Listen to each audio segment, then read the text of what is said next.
I'm standing in a dimly lit hallway at midnight, my hand still raised to knock again, when the door swings open and I'm face to face with the most dangerous man in Chicago, wearing nothing but a black silk bathrobe that hangs open just enough to reveal a chest carved from violence and discipline, and blood, fresh and crimson, drips from his knuckles onto the pristine marble floor between us, like some kind of horrific greeting I never asked for. My breath catches in my throat, freezing there alongside every coherent thought I possessed just seconds ago, and I can feel the rain from outside still streaming down my face, mixing with what might be tears, or might just be the complete dissolution of my composure. Because this is not Mika's door, this is not my best friend's safe haven, and this man looking at me with eyes the color of a frozen lake in winter is definitely not someone who's going to let me simply apologize for the intrusion and back away slowly into the night like this never happened. His eyes travel over me with the kind of assessment that makes my skin prickle with awareness, despite the fact that I'm soaked to the bone. My designer dress, the one Julian insisted I wear to his insufferable charity gala earlier tonight, is clinging to my body like a second skin, and my carefully styled hair has become a wild, dark mess that probably makes me look like something that crawled out of Lake Michigan after a particularly brutal storm. "Wrong door," I managed to whisper, my voice coming out smaller and more broken than I intended, and I'm already taking a step backward, my survival instincts finally overriding the paralysis that had gripped me the moment those ice-blue eyes locked onto mine, with an intensity that feels like being pinned beneath a microscope, wielded by someone who sees far too much, far too quickly. But before I can take another step, before I can turn and run down this hallway to find the right apartment, 12C, not 12B, how could I have been so stupid? His hand shoots out with a speed that shouldn't be possible for a man his size, catching my wrist in a grip that's firm enough to stop me but not quite hard enough to hurt.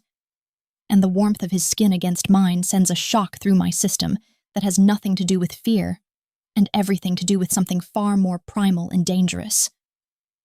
"You're running from something," he states rather than asks, his voice a low rumble that seems to vibrate through the air between us, carrying with it an accent I can't quite place.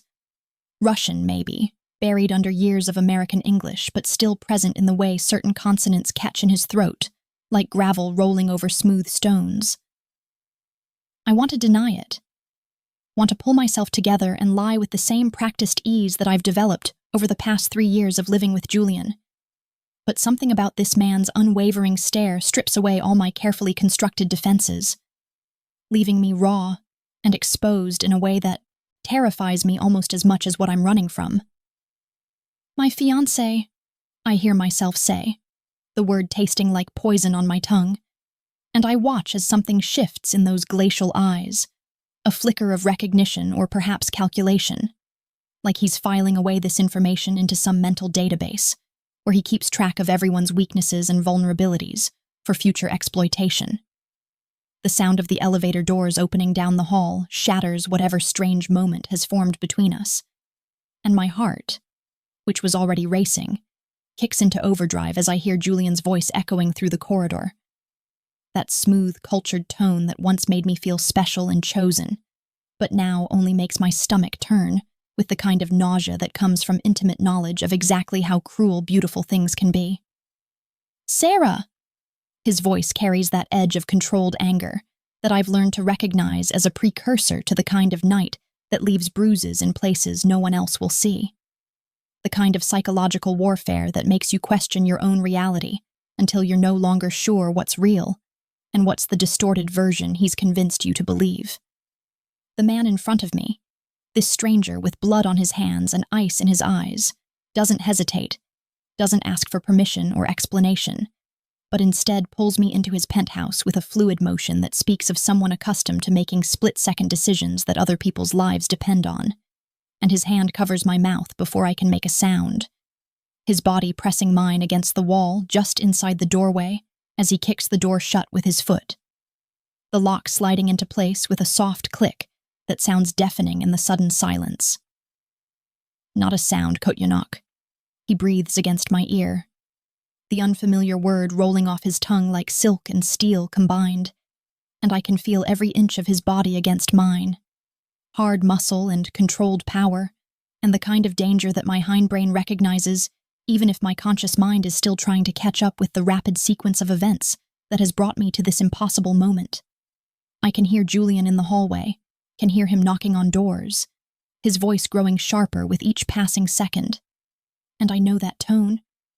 Know exactly what happens when Julian Crest doesn't get what he wants.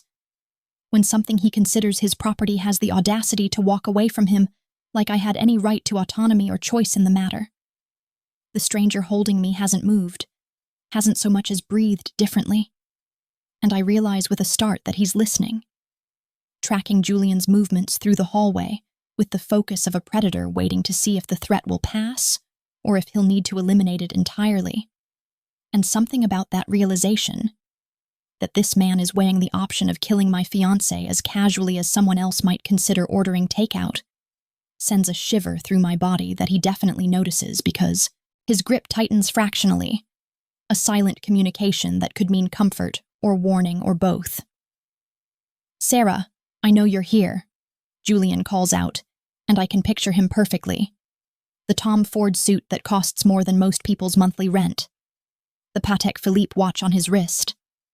The carefully maintained facade of the brilliant tech entrepreneur who donates to children's hospitals and sits on the boards of cultural institutions, while behind closed doors, he systematically destroys the woman who made the mistake of thinking his attention was love instead of ownership. The man holding me shifts slightly, and I catch a glimpse of his profile. Sharp jawline shadowed with dark stubble, a nose that looks like it's been broken at least once and set imperfectly. Lips that might be sensual if they weren't currently pressed into a thin line of concentration. And something about the way he holds himself, the absolute certainty in every movement, tells me that this is someone who's intimately familiar with violence, who's made an art form out of the kind of brutality that Julian only plays at. Minutes stretch like hours, my heartbeat thundering so loudly in my ears that I'm certain both men must be able to hear it. And I'm pressed so tightly against this stranger's chest that I can feel his heartbeat too. Steady and slow and completely unbothered by the situation we found ourselves in, as if hiding a rain-soaked woman from her dangerous fiancé is just another Tuesday night for him. Finally, mercifully, I hear Julian's footsteps retreating.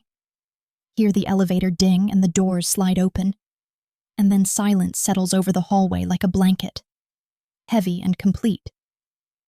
But the man holding me doesn't release me immediately, doesn't step back and create distance, but instead stays exactly where he is for another 30 seconds, maybe 40, like he's making absolutely certain the threat has passed before he allows either of us to relax our guard. When he does finally step back, removing his hand from my mouth and putting a few inches of space between our bodies, I find that I'm trembling, my legs suddenly uncertain about their ability to keep me upright, and I have to press my palms against the cool wall behind me to steady myself as I try to process everything that just happened in the span of what couldn't have been more than 5 minutes, but feels like a lifetime. "Thank you," I whisper, though the words feel inadequate for what he just did, for the risk he just took by pulling a stranger into his home and hiding her from whatever danger she was fleeing. And I'm about to say something else, about to apologize again for knocking on his door and dragging him into my mess, when I really look at him for the first time, when my eyes adjust to the low lighting of his penthouse, and I see not just the man, but the space around him. The apartment is stunning in a cold, minimalist way that speaks of obscene wealth and absolutely no sentimentality. Marble floors, in charcoal gray, floor-to-ceiling windows overlooking the Chicago skyline, furniture that looks like it belongs in an architecture magazine, all clean lines and expensive materials. But there's something off about it. Something that makes the hair on the back of my neck stand up, and it takes me a moment to identify what it is. There's plastic sheeting on the floor near what I assume is the living room, the kind of heavy-duty plastic that painters use, except there are no paint cans anywhere in sight. And on a side table near the entrance, I can see a pair of leather gloves, the kind that are too nice to be for driving, but exactly right for leaving no fingerprints. And next to them, a crystal tumbler with what looks like whiskey, barely touched, as if someone was interrupted mid-drink by an unexpected visitor. "Who are you?" I ask, though I'm not entirely sure I want to know the answer, because every instinct I have is screaming that I've just traded one kind of danger for something potentially far worse. That in my desperation to escape Julian, I've stumbled into the territory of someone who makes Julian look like an amateur playing at being powerful. He's watching me with those unsettling eyes, and I can see him cataloging my reactions, reading me like I'm a book written in a language only he understands. And when he finally speaks, there's something almost amused in his voice, like he finds my fear entertaining in a way that should probably offend me but instead just makes me more nervous. "Konstantin Volkov," he says, extending his hand, the one without blood on it, in a gesture that feels absurdly formal given the circumstances, and I stare at that offered hand for a long moment before the name clicks into place in my memory, before I remember where I've heard it before. Julian had mentioned that name exactly once, late at night after too much scotch, when he thought I was already asleep, during a phone call with someone he was trying to intimidate by dropping names of people who supposedly owed him favors. But when he said Volkov, the person on the other end must have laughed or called his bluff, because Julian's voice had gone tight and angry, and he'd said something about staying out of the Bratva's territory, about not being stupid enough to cross certain lines. Bratva, Russian Mafia, and I'm standing in his penthouse at midnight, soaking wet and terrified, having just been saved by a man whose hands are literally stained with someone else's blood.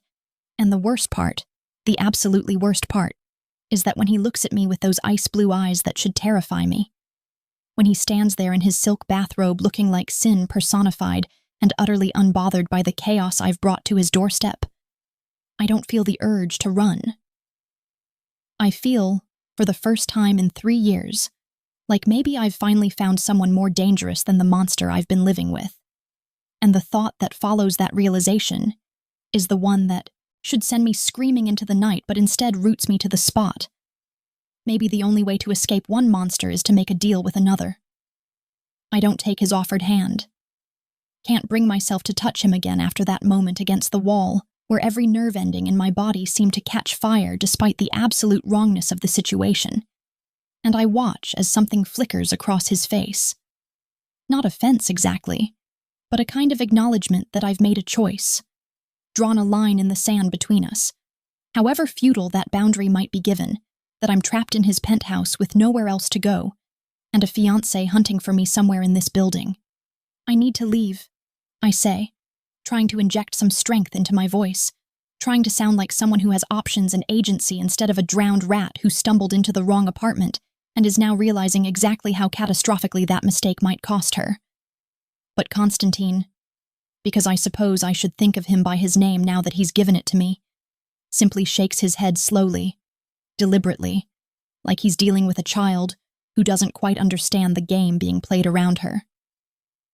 "No," he says, the single word carrying enough weight and finality that it might as well be a physical barrier between me and the door, and then he moves past me with that same predatory grace I noticed earlier, heading toward what I assume is a bathroom, based on the sound of running water that follows. And I'm left standing there in my soaked designer prison, wondering what exactly I'm supposed to do now that my escape plan has been derailed by the worst possible stroke of luck.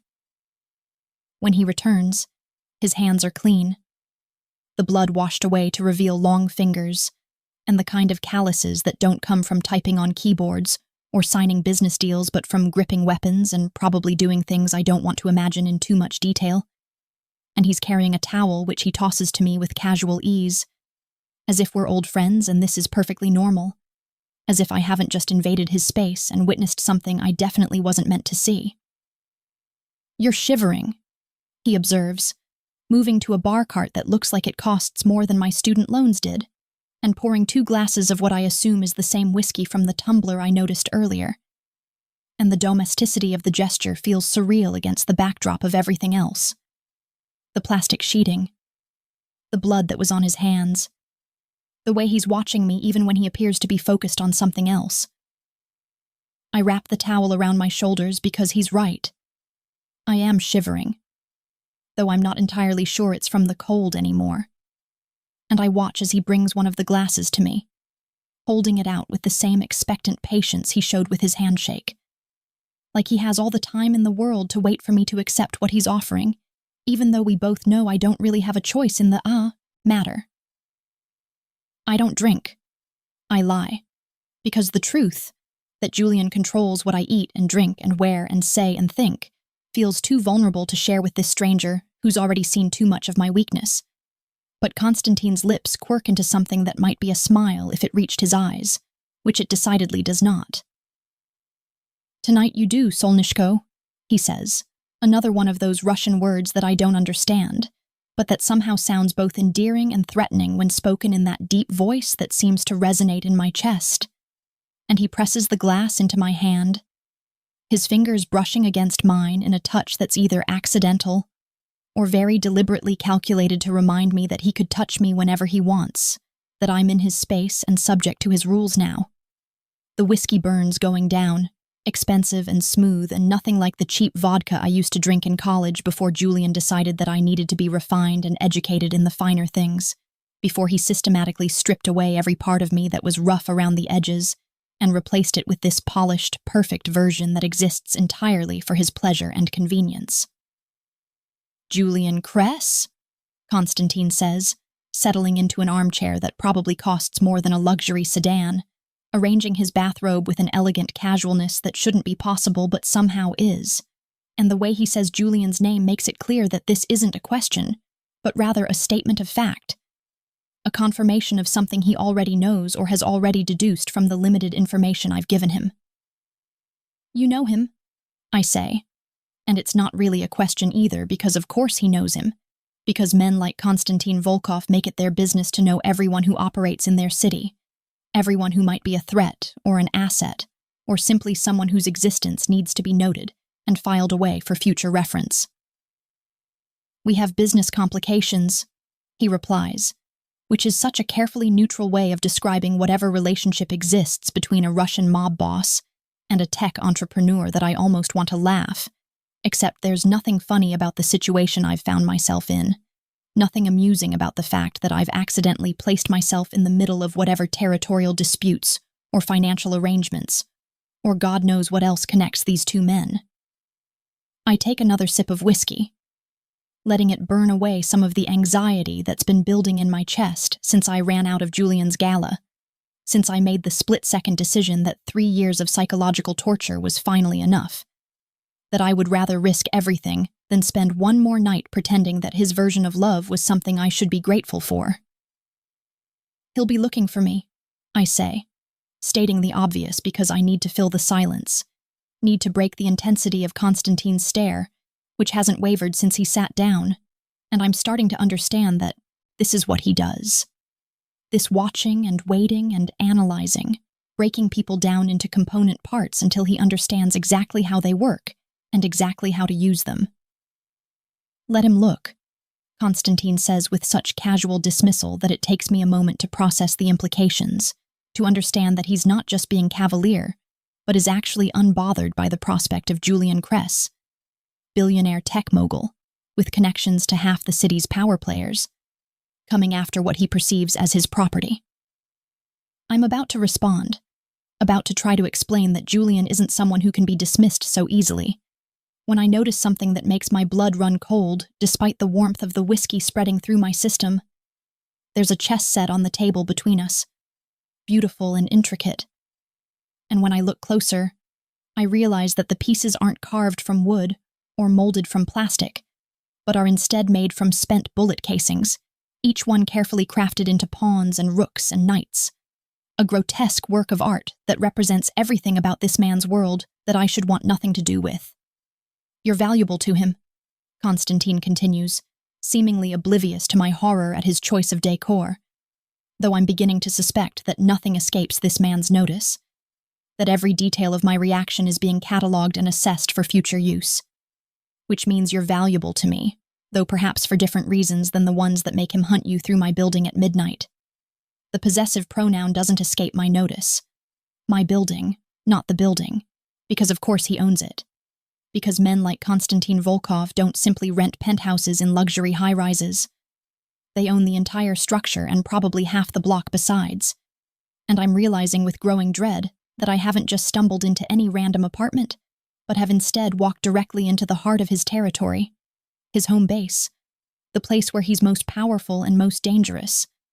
His phone buzzes on the side table, an expensive piece of technology that looks almost mundane next to the bullet chess set. And he picks it up with the kind of languid movement that suggests he's not particularly concerned with whatever message he's receiving. But I watch as his eyes scan the screen, and something shifts in his expression. A hardening around the jaw, a narrowing of those ice-blue eyes that makes him look less like a man and more like a wolf that's just caught an interesting scent. "Your fiancé has men positioned in the lobby and the parking garage," he says conversationally, as if he's commenting on the weather, rather than informing me that I'm essentially trapped, that my impulsive flight from Julian's control has resulted in me being cornered in the worst possible location by the worst possible person. And he's made some calls to people who think they have influence in this city, people who believe that money and connections mean something when it comes to retrieving what belongs to them. The way he says belongs to them makes it clear what he thinks of Julian's claim on me, makes it obvious that Constantine operates by a different set of rules entirely, rules that I don't understand, but that apparently include some kind of code about possession and ownership that Julian has violated by pursuing me into territory that isn't his.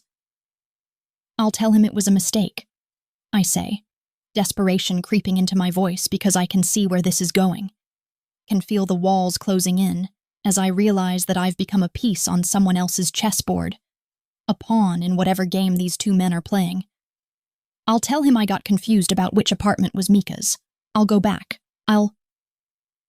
"You'll do nothing of the sort," Constantine interrupts, and there's steel in his voice now, the kind of absolute authority that makes it clear this isn't a suggestion or a request, but a command.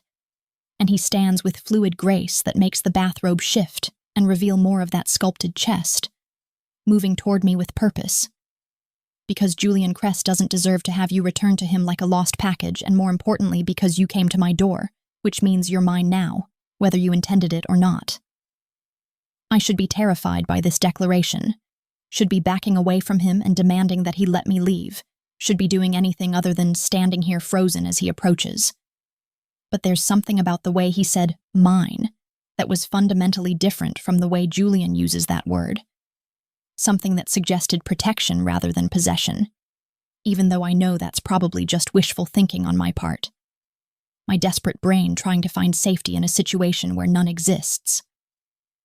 "I can help you destroy him," Constantine says, and he's close enough now that I can smell expensive cologne mixed with something darker, something that might be gunpowder residue or might just be my imagination running wild. I can take apart his little empire piece by piece, can expose every dirty deal and backroom arrangement that's allowed him to build his fortune, can make him understand what it means to lose something he values. But you'll need to stay here, under my protection, and you'll need to help me understand exactly how his mind works, what vulnerabilities he has that I can exploit. It's a deal with the devil, presented in the most straightforward terms possible, and I should say no, should refuse to trade one form of captivity for another. But when I look into those ice-blue eyes, I see something that Julian's carefully calculated cruelty never contained. I see honest brutality, violence that doesn't pretend to be anything other than what it is, power that doesn't dress itself up in the language of love and concern and protection, while it systematically destroys everything you are. "And what happens to me after you've destroyed him?" I ask, because I need to know if I'm just exchanging one prison for another. If Constantine's protection comes with chains that are simply more honest about being chains. "That depends entirely on what you want," he says, reaching out to tuck a strand of wet hair behind my ear, in a gesture that's almost tender, except for the calluses on his fingers and the weight of everything unsaid between us. "But I can promise you this, Solnishko. You'll never be helpless again. Never be the kind of prey that men like Julian hunt for sport, because I'm going to teach you exactly how dangerous you can be when you stop pretending that being soft is the same as being safe." Before I can respond, before I can process the implications of what he's offering, His phone rings with the kind of insistent tone that suggests this isn't a call he can ignore, and when he answers it, speaking in rapid Russian that I can't understand, I watch his expression change from calculated interest to something colder, something that reminds me that this man isn't offering me salvation, but simply a different kind of damnation. He ends the call and looks at me with an intensity that makes my breath catch. And when he speaks, his voice carries the weight of decisions already made, paths already chosen, futures already written in blood and bullets, and the kind of violence that doesn't ask for permission.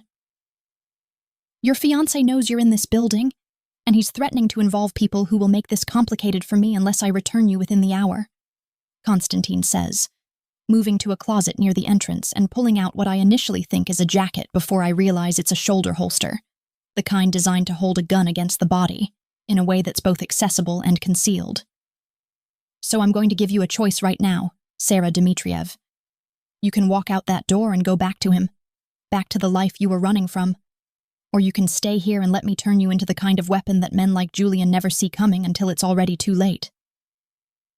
The fact that he knows my full name, that he's somehow learned my patronymic despite me never giving it to him, should probably concern me more than it does. But all I can focus on is the choice he's presenting. The binary decision that will determine everything that comes after this moment. And I'm watching as he straps the holster across his chest, as he transforms from a man in a bathrobe to something far more dangerous. And I realize that this is who Konstantin Volkov really is.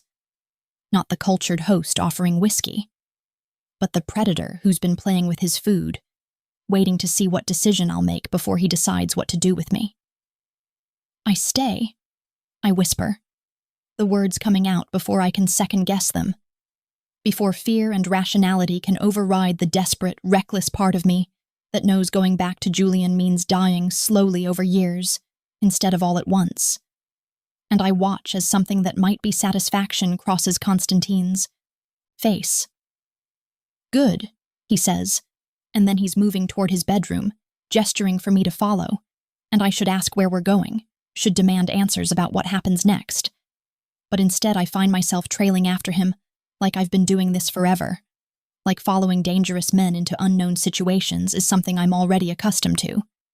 Because Julian just made a very serious mistake by bringing this to my doorstep, and I'm going to need you to tell me everything you know about how he thinks, how he operates, every weakness and vulnerability you've observed in the 3 years you've spent surviving him. And in return, I'm going to show you what it looks like when someone actually keeps their promises about protection. He opens a closet that's bigger than my bedroom in Julian's penthouse, filled with clothes in my size, my exact size, and I'm staring at designer labels and expensive fabrics and realizing with a creeping sense of horror that this wasn't improvised, that somehow Konstantin knew I was coming, or at least knew enough about me to be prepared for this possibility. And when I turn to look at him, to demand an explanation for how this is possible, I find him watching me with those calculating eyes that see far too much. How long have you been planning this? I ask, my voice barely above a whisper because I'm not sure I want to know the answer. Not sure I'm ready to understand just how thoroughly I've been maneuvered into this position. Since the moment Julian Kress made the mistake of mentioning his beautiful fiancée to the wrong person at the wrong time, Konstantin replies, and there's something almost predatory in his smile now, something that makes it clear I haven't stumbled into his protection by accident, but have instead walked directly into a trap that was set months ago. And since the moment I realized that the best way to destroy a man like him isn't through his business or his reputation, but through taking away the one thing he's convinced himself he owns completely. The implications hit me like a physical blow. The understanding that I've been a target all along, that my decision to run tonight wasn't the beginning of this story, but simply the moment when all the pieces Konstantin had been carefully arranging finally fell into place exactly where he wanted them. And I should be angry, should be terrified, should be demanding that he let me leave immediately. But instead, all I can think is that if I was going to be someone's weapon, at least I chose the hand that's willing to teach me how to cut. Morning arrives with the kind of pale winter sunlight that seems more like an accusation than a comfort. filtering through the floor-to-ceiling windows of Constantine's penthouse and illuminating the fact that I've spent the night in the bedroom of a man whose reputation is built on the kind of violence that makes hardened criminals nervous. And I wake up in silk sheets that probably cost more than my entire wardrobe, used to before Julian decided to dress me like a doll. Disoriented and uncertain, whether the events of last night were some kind of fever dream brought on by desperation and fear. But then I see the clothes laid out at the foot of the bed. A cashmere sweater in deep burgundy that looks impossibly soft, tailored black pants that I somehow know will fit perfectly, and undergarments that are the right size and style and brand that I prefer. Which means Constantine's preparation for my arrival was even more thorough than I'd realized in the shocked haze of last night's revelations. And I understand with crystalline clarity that this is real. That I've traded Julian's gilded cage for something far more complex, and potentially far more dangerous. I find Constantine in the kitchen, which is all gleaming stainless steel and black marble, looking completely different from the man in the bathrobe from last night, because now he's dressed in dark slacks and a crisp white shirt, with the sleeves rolled up to reveal forearms that are all muscle and tendon, and the kind of casual strength that comes from a lifetime of physical discipline. And he's making breakfast, actually cooking, not ordering from some expensive restaurant or having staff prepare elaborate meals, and the domesticity of the scene is so incongruous with everything else I know about him that I almost laugh. "Coffee is on the counter," he says without turning around, somehow sensing my presence even though I've been standing in the doorway trying to reconcile the image of this man, whisking eggs with the same hands that had blood on them last night, and I move toward the promised caffeine because I need something to ground me, something familiar and normal in a situation that is anything but. The coffee is perfect. 2 sugars, a splash of cream, exactly how I take it even though I never told him, which means he's been watching me for longer than I want to think about, learning my habits and preferences and routines with the same meticulous attention to detail that he probably applies to planning whatever dark business ventures keep him at the top of Chicago's criminal hierarchy. "You're wondering how I know," Constantine observes, still focused on the eggs but clearly aware of every micro-expression crossing my face, every hesitation and uncertainty that I'm trying desperately to hide behind a facade of composure that's growing more threadbare by the moment. And the answer is that I make it my business to know everything about the people who matter in my city, and you, Solnishko, have mattered for quite some time now, even if you didn't realize it. He plates the eggs alongside what appears to be homemade blini with caviar and smoked salmon, the kind of breakfast that manages to be both simple and extravagant, and gestures for me to sit at the island that probably seats 8, but currently has 2 place settings, arranged with the kind of careful precision that suggests this morning ritual is important to him. That despite everything else about his life being chaos and violence and strategic calculation, this moment of civilized domesticity is something he values. "I don't understand why," I say, accepting the plate he slides across the marble surface toward me, and I'm proud that my voice sounds relatively steady, despite the fact that my hands are shaking slightly as I pick up the fork, betraying the anxiety that I'm trying so hard to keep buried beneath layers of practiced calm.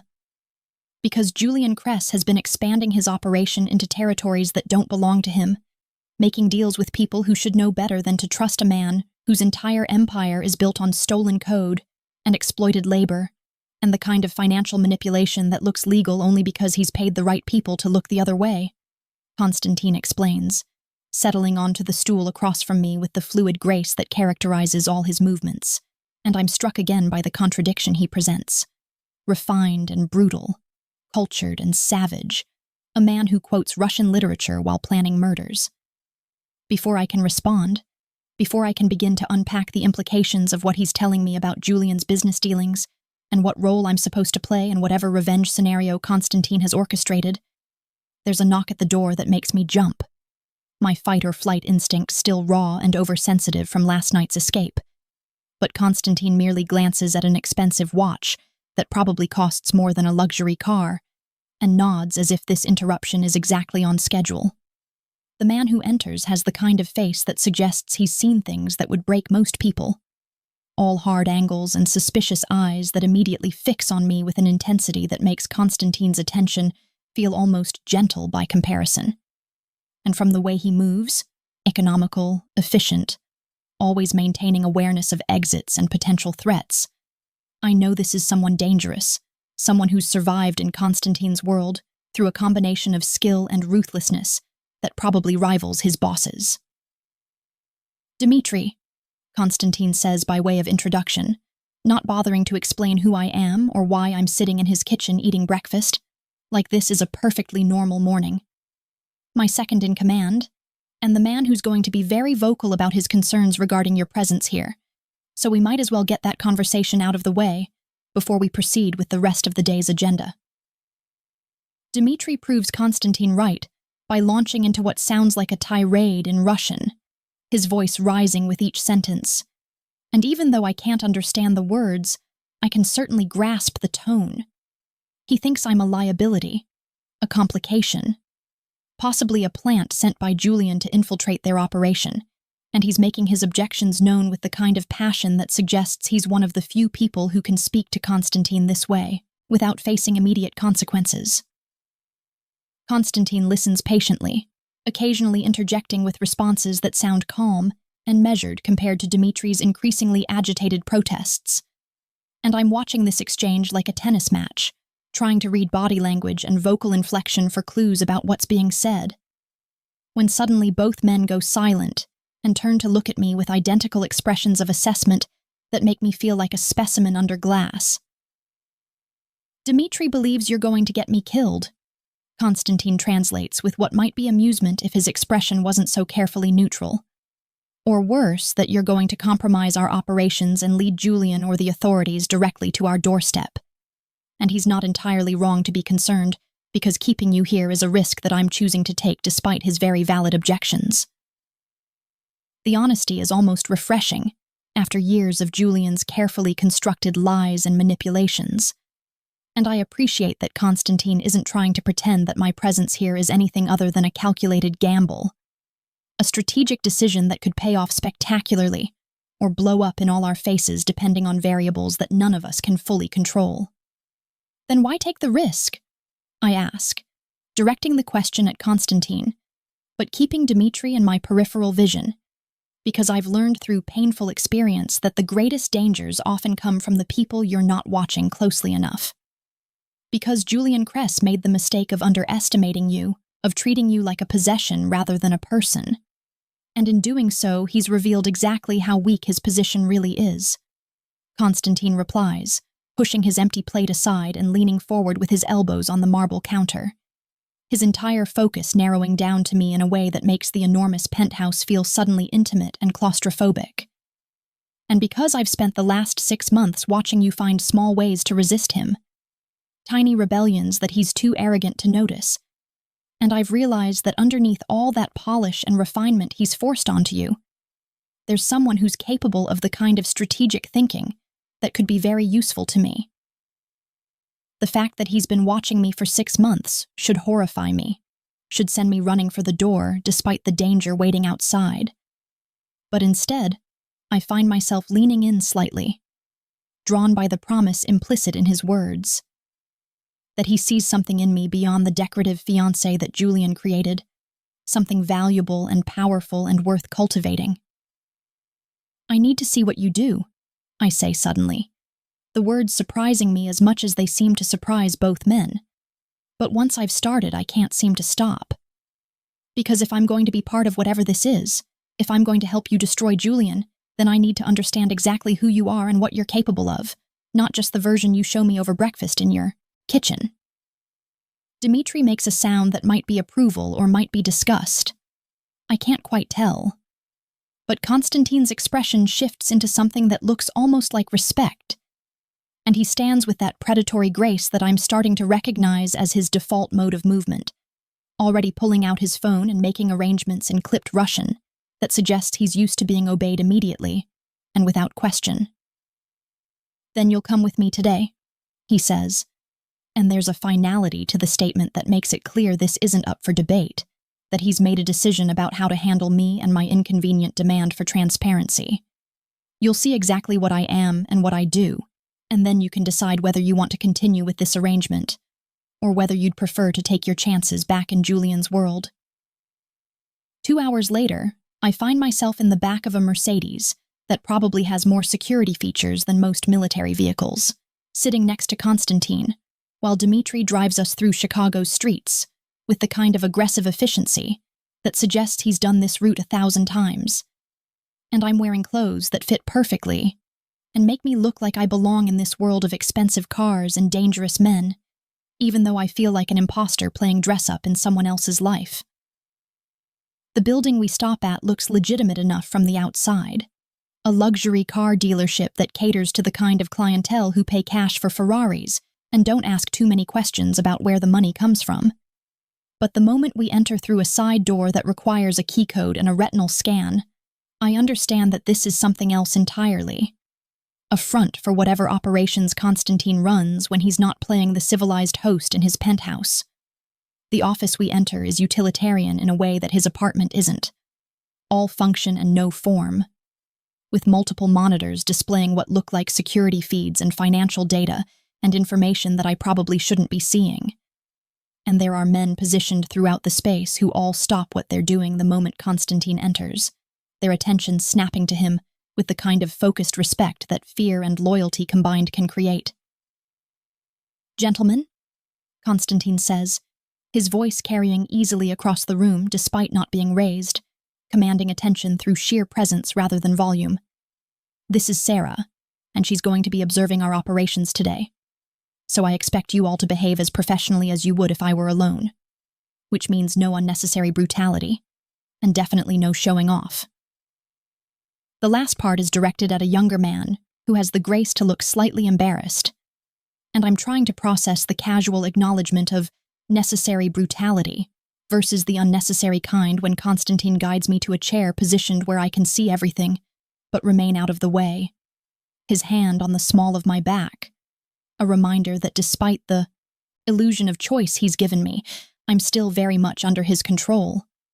What follows is a masterclass in controlled violence and strategic intimidation, as Constantine handles what he calls business matters, with a combination of charm and menace that I'm beginning to understand is his signature approach.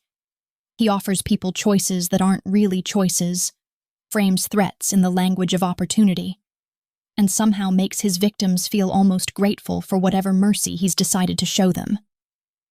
I watch him negotiate with a man who's apparently behind on payments for protection. Listen as he explains in that calm, reasonable voice exactly what will happen to the man's family if the debt isn't settled by end of business today. And I see the moment when the man's resistance crumbles, when he agrees to terms that are clearly extortionate, but still preferable to the alternative that Constantine has painted in such vivid detail. But it's the next meeting that really shows me who Konstantin Volkov is, beneath the expensive suits and cultured manners, when they bring in someone who Dmitri introduces as a traitor, a man who's been selling information to a rival organization, and I watch Konstantin's expression go from merely cold to something absolutely glacial as he listens to the evidence presented against this person who apparently once held a position of trust within the organization. The beating that follows is methodical and educational, with Constantine explaining to the assembled men exactly why this punishment is necessary, how betrayal cannot be tolerated because it threatens the entire structure they've built. And he does it all while sipping coffee from a paper cup and occasionally checking his phone, as if orchestrating someone's systematic destruction is just another item on his daily agenda that requires his attention, but not necessarily his emotional investment. And then, when the traitor is barely conscious and bleeding on the concrete floor, Constantine turns to me with those ice-blue eyes that have witnessed this scene countless times before, and he asks in that same conversational tone he used over breakfast whether I'd like more coffee, as if we're at a cafe discussing the weather, rather than standing in a room where a man is being beaten to within an inch of his life for the crime of disloyalty. "No, thank you," I manage to say, proud that my voice doesn't shake, that I'm able to meet his gaze without flinching even though everything inside me is screaming at the wrongness of this situation. at the casual brutality that he's showing me like it's a gift. A revelation of his true nature that I demanded to see. "Good," he says, and there's approval in his tone, as if I've passed some kind of test that I didn't know I was taking. Because we have one more stop to make, and I think you're going to find this one particularly interesting given your current circumstances. The drive to the next location takes us through parts of Chicago that I've never seen despite living here for 3 years. Neighborhoods where Julian would never venture because they don't fit his carefully curated image of urban sophistication.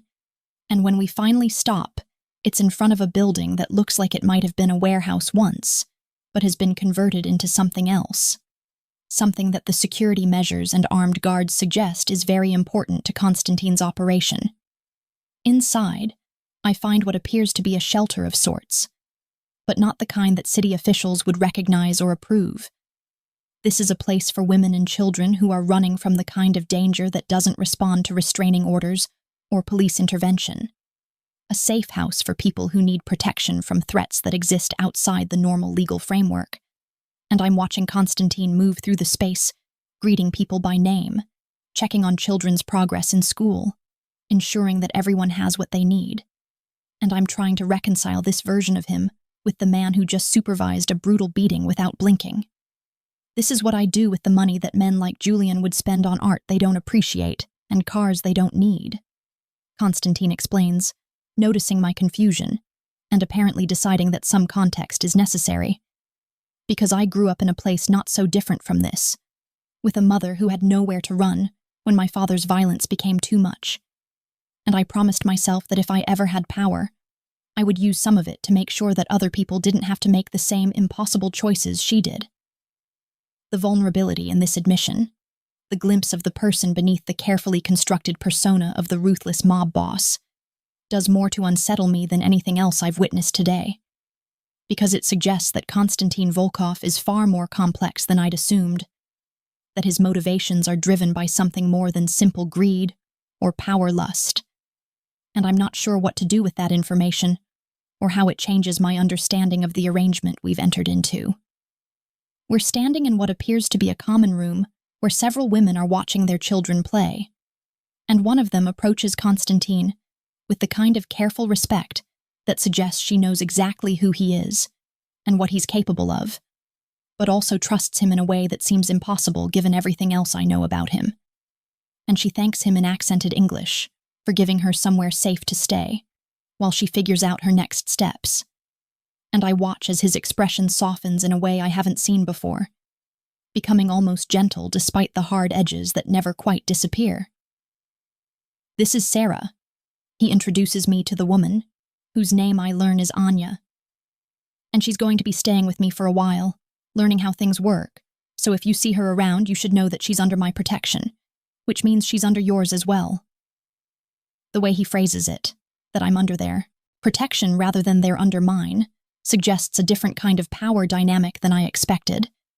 And I'm shaking Anya's hand and accepting her welcome while trying to understand what Konstantin is really telling these women about me, what role he's casting me in within his organization, and whether I'm ready to accept that identity. On the drive back to the penthouse, as the winter sun begins its early descent, and the city lights start to flicker on against the gathering darkness, I finally find the courage to ask the question that's been building since we left the car dealership and its room full of casual violence. "Why did you really bring me here today?" I ask, turning to face him in the back seat, while Dmitri drives with his attention seemingly focused on the road, but probably cataloging every word of our conversation. "Because I don't think it was just to show me what you're capable of, or to test whether I could handle seeing that side of your business." Konstantin is quiet for a long moment, his gaze fixed on the passing cityscape. And when he finally turns to look at me, there's something in his expression that I can't quite read, something that might be calculation or might be the closest thing to honesty that a man like him is capable of showing. "Because I needed you to understand that the world I operate in isn't black and white, that the violence you witnessed today funds the safety you saw afterward, and that if you're going to help me destroy Julian, you need to be comfortable with the fact that justice in my world doesn't come from courtrooms or legal proceedings, but from the kind of direct action that leaves permanent consequences," he says. And then his hand reaches out to cover mine, where it rests on the leather seat between us. His touch warm and surprisingly gentle despite the calluses that speak to violence I've now witnessed firsthand. And because I wanted you to see that I keep my promises about protection, that unlike Julian, who uses that word to justify control, when I say I'll keep you safe, I mean it in a way that extends beyond just you to everyone you might care about. The weight of his words settles over me like a physical thing, and I'm realizing that this day hasn't just been about showing me his world, but about giving me a choice. A real choice this time, informed by full knowledge of what saying yes actually means, about whether I want to stay in his protection and become part of whatever dark empire he's built, or whether I want to walk away and take my chances with Julian and the familiar hell I already know how to navigate. But before I can formulate a response, before I can begin to articulate the complex tangle of fear and fascination and desperate hope that's been building in my chest since the moment he pulled me into his penthouse last night, my phone buzzes with an incoming message, and when I look at the screen, I see Julian's name and a text that makes my blood run cold despite the heated car interior. "I know where you are, and I know what you're doing. And I promise you that whatever the Volkov Bratva is offering you isn't worth what I'm going to take from everyone you love if you don't come home within the next 24 hours. I show the message to Konstantin, watching as his expression shifts from the relative openness of our conversation into something harder and more dangerous. And when he looks up from the screen, his eyes have gone flat and cold in a way that reminds me exactly why people fear him, why his name is spoken in whispers by men who aren't afraid of much else. "Good," he says, handing my phone back with a smile that doesn't reach his eyes, a smile that promises violence and retribution and the kind of calculated revenge that I've spent all day watching him plan and execute. Because I was beginning to think he didn't care enough to make this interesting. And there's nothing I enjoy more than teaching arrogant men what it feels like to lose everything they thought they owned. The safe house Konstantin has my family moved to within 6 hours of Julian's threat is nothing like I expected. Not some dingy apartment in a questionable neighborhood, but rather a comfortable suburban home in Evanston, with security measures so sophisticated that they're nearly invisible. And I'm standing in the kitchen watching my mother make tea with hands that won't stop shaking, while my younger sister Sophia asks questions that I can't answer about why we had to leave everything behind so suddenly. Why there are men with guns positioned at every entrance. Why our lives have been turned upside down because of choices I made without consulting anyone. "You should have told us," my mother says in the particular tone of voice that she reserves for moments when disappointment and fear are fighting for dominance in her heart. And I can see the accusations forming behind her eyes even though she's too kind to actually voice them all, too aware that I'm already drowning in guilt without her adding to the weight. "You should have told us that Julian was dangerous, that leaving him would put us all at risk, that you were involving yourself with people who operate outside the law and handle their problems with violence instead of lawyers." But the truth is that I didn't know, couldn't have predicted that my desperate flight from one monster would lead me directly into the arms of another, who somehow saw my arrival as an opportunity rather than an inconvenience, who had apparently been watching and waiting for exactly this kind of opening to present itself. And I'm trying to find the words to explain this to my mother, when Konstantin appears in the doorway, looking entirely too comfortable in this domestic setting, carrying grocery bags that he sets on the counter with the same casual efficiency he applies to everything else. "Mrs. Dmitriev?" he says with a respectful nod that somehow manages to be both genuine and carefully calculated to put her at ease. And I watch as my mother's expression shifts from maternal anger to the kind of cautious assessment that women develop when they've spent enough time navigating dangerous men to recognize one immediately.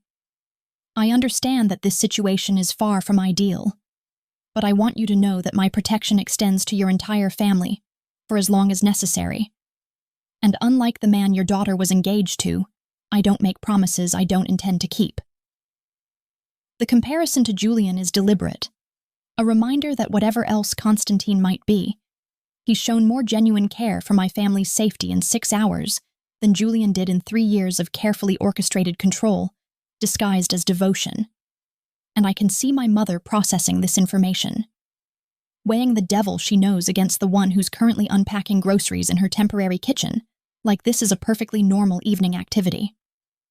What follows over the next 2 weeks is a strange kind of double life, where I spend my days learning the intricacies of Constantine's empire, sitting in on meetings where business deals are negotiated with the kind of coded language that sounds legitimate, but carries implicit threats, watching him manage his various operations with a combination of strategic brilliance and ruthless efficiency that I'm beginning to understand is what's kept him alive and in power for so long, while my evenings are spent trying to maintain some semblance of normalcy with my family, pretending that the armed guards and security protocols are just temporary precautions rather than permanent fixtures of our new reality.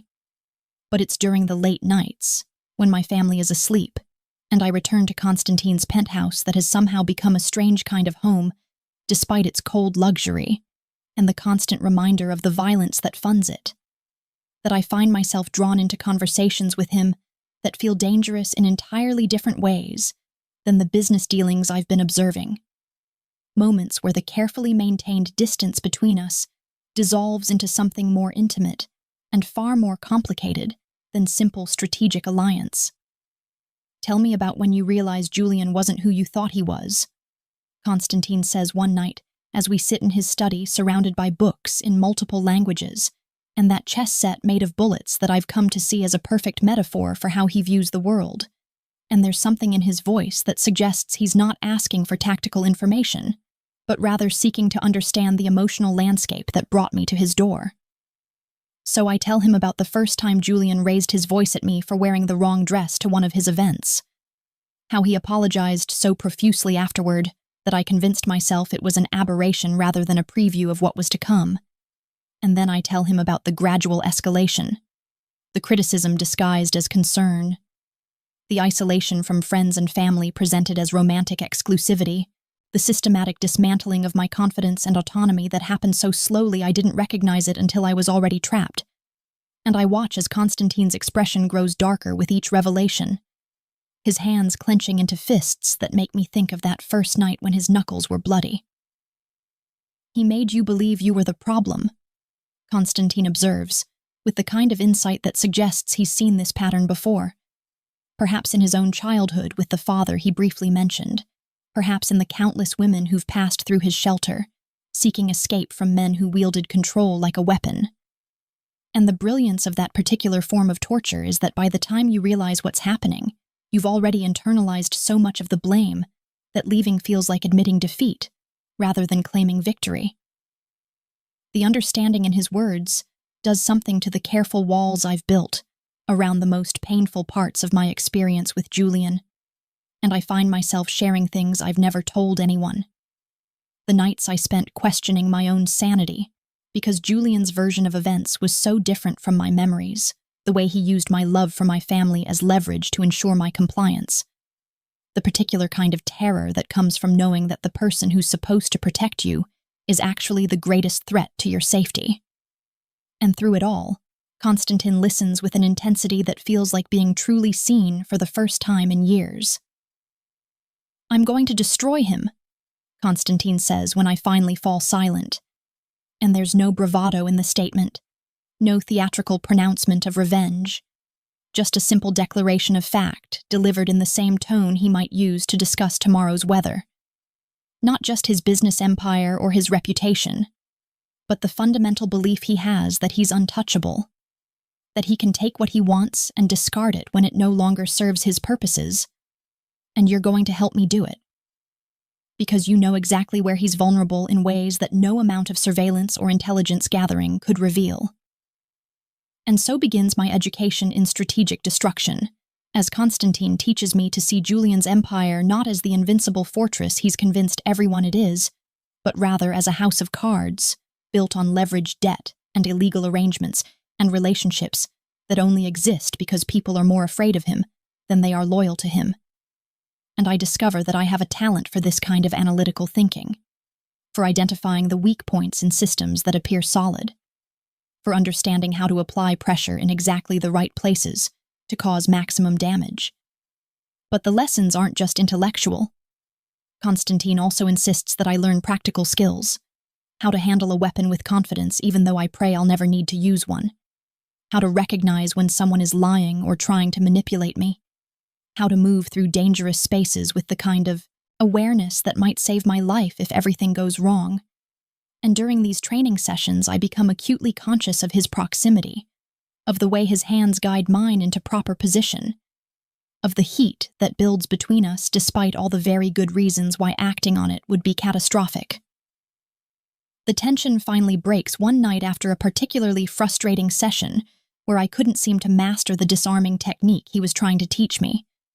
When I throw the practice weapon down in disgust and he catches my wrist in that same firm grip from the first night, spinning me around to face him with a force that's just shy of rough. And suddenly we're standing so close that I can feel his breath on my face, can see the flecks of darker blue in his ice-colored eyes, can sense the same attraction I've been fighting reflected in his expression. "You're not broken, Petichka," he says, using a new endearment that I later learn means little bird, and there's something almost fierce in his voice, in the way he's looking at me like he's trying to will me to believe him through sheer force of conviction.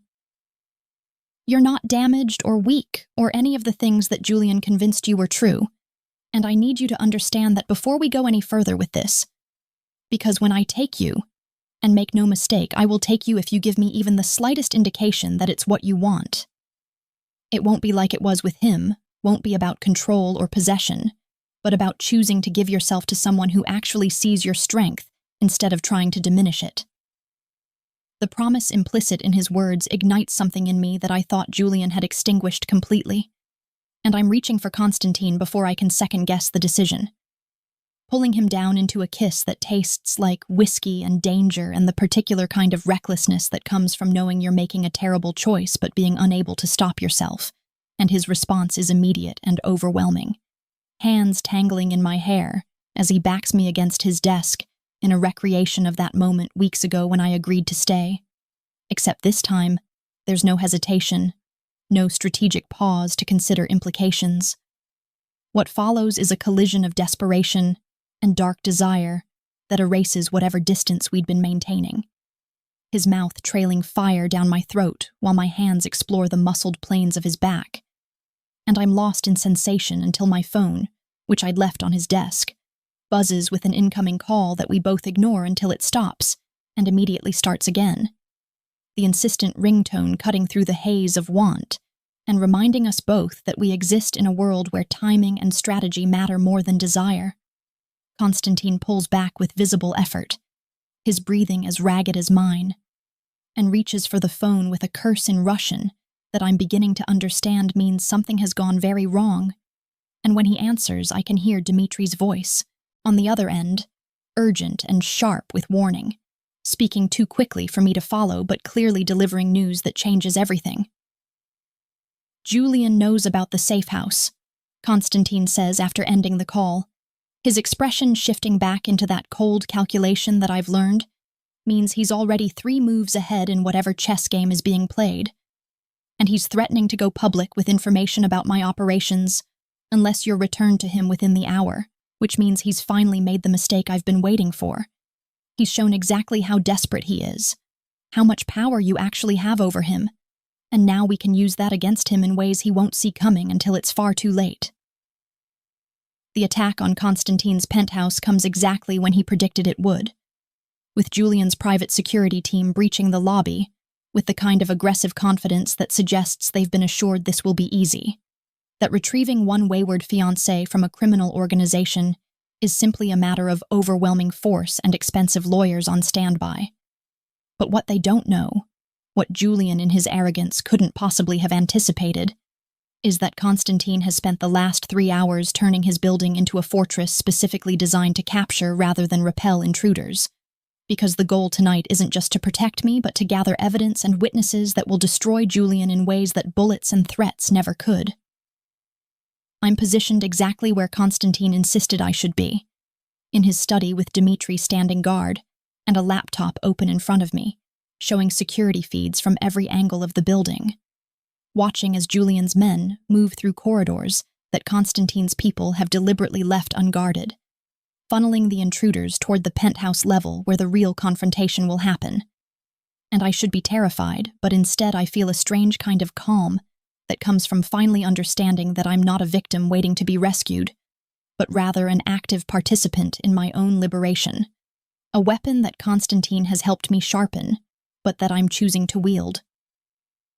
The sound of gunfire erupts from somewhere below us, sharp cracks that make my heart race despite Constantine's assurance that his men are using non-lethal rounds designed to incapacitate rather than kill.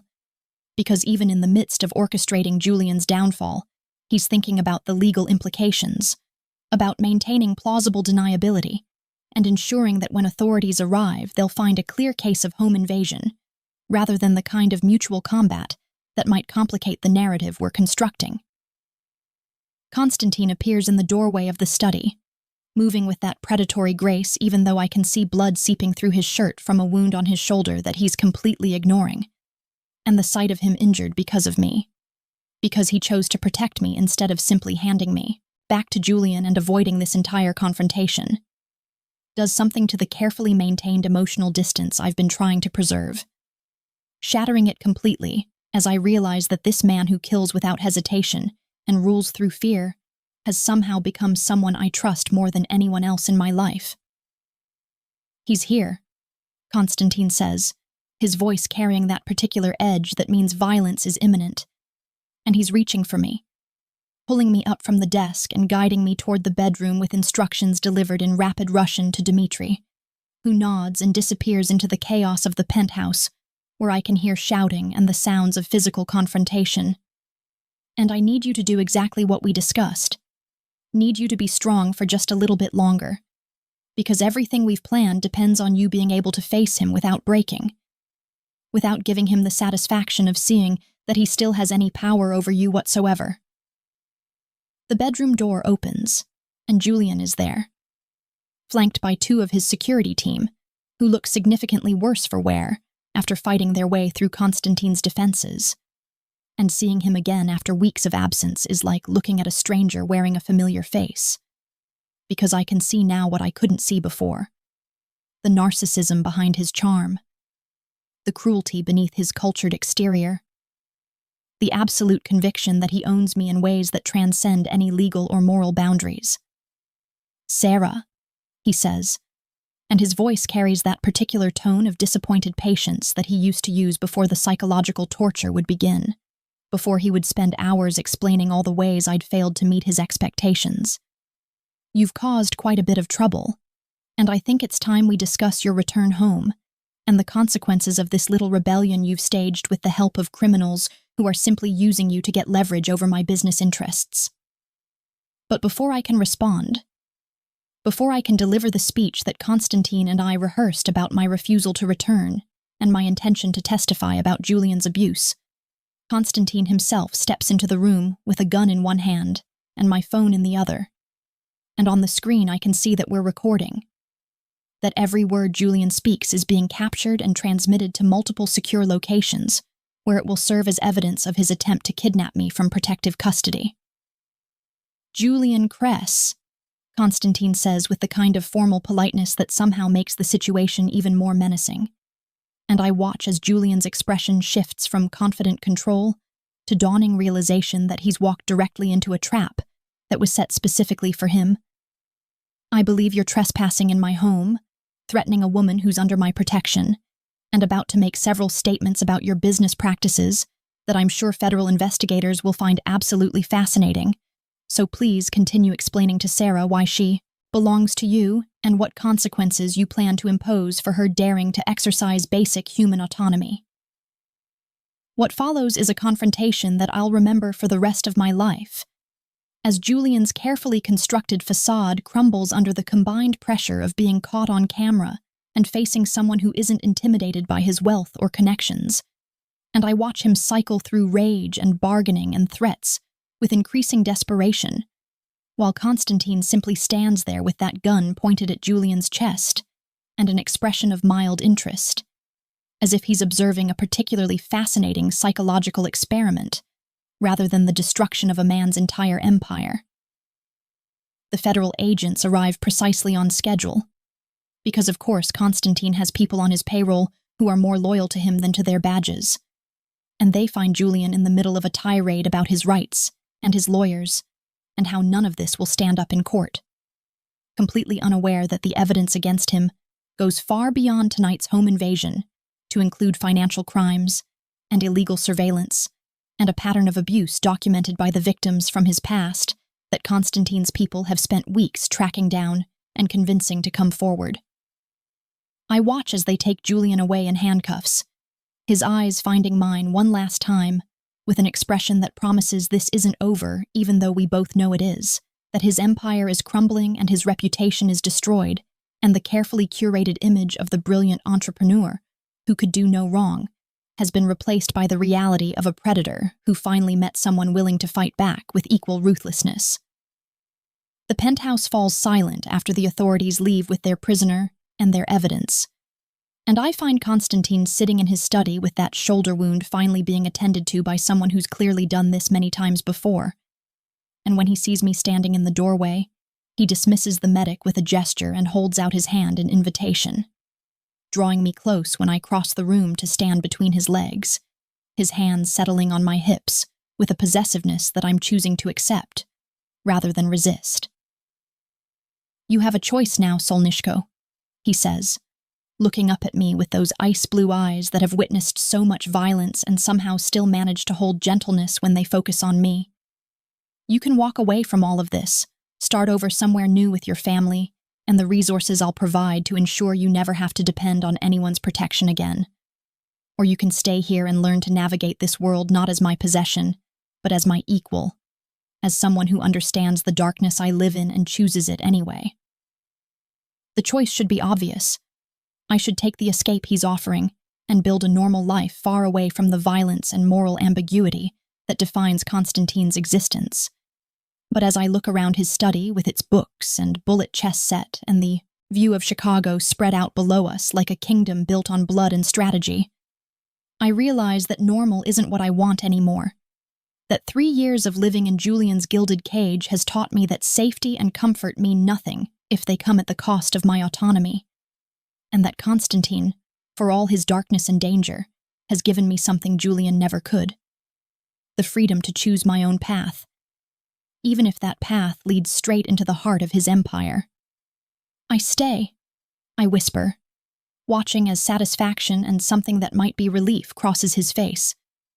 "But not as your queen in the traditional sense, not as someone who exists in your shadow or plays the role of decorative partner to legitimize your operations, but as someone who builds her own power within your world, who transforms your legitimate businesses into something that can stand scrutiny while your darker operations continue beneath the surface, who becomes indispensable not because of what I mean to you personally, but because of what I can accomplish professionally." 6 months later, I'm standing in Constantine's penthouse. Our penthouse now, though we maintain separate spaces within it as a reminder that proximity isn't ownership. Reviewing financial statements for the network of legitimate businesses I've built using his resources and my understanding of how to navigate systems that Julian thought he controlled. And there's a knock at the door at midnight that echoes the night that changed everything. And this time, when I answer, I'm wearing Constantine's ring on my finger and carrying a gun in a holster beneath my tailored jacket, and the person on the other side isn't running from danger, but rather seeking the kind of protection that only we can provide. And I realize with crystalline clarity that I've become exactly what Constantine promised I could be. Not the girl who knocked on the wrong door in desperate flight, but a woman who's transformed that moment of chaos into deliberate power, who's learned that sometimes salvation comes from embracing darkness rather than fleeing it, and who's discovered that the most dangerous thing in the world isn't the monster you're running from, but the monster you choose to become when you finally stop running and decide to fight back with everything you have.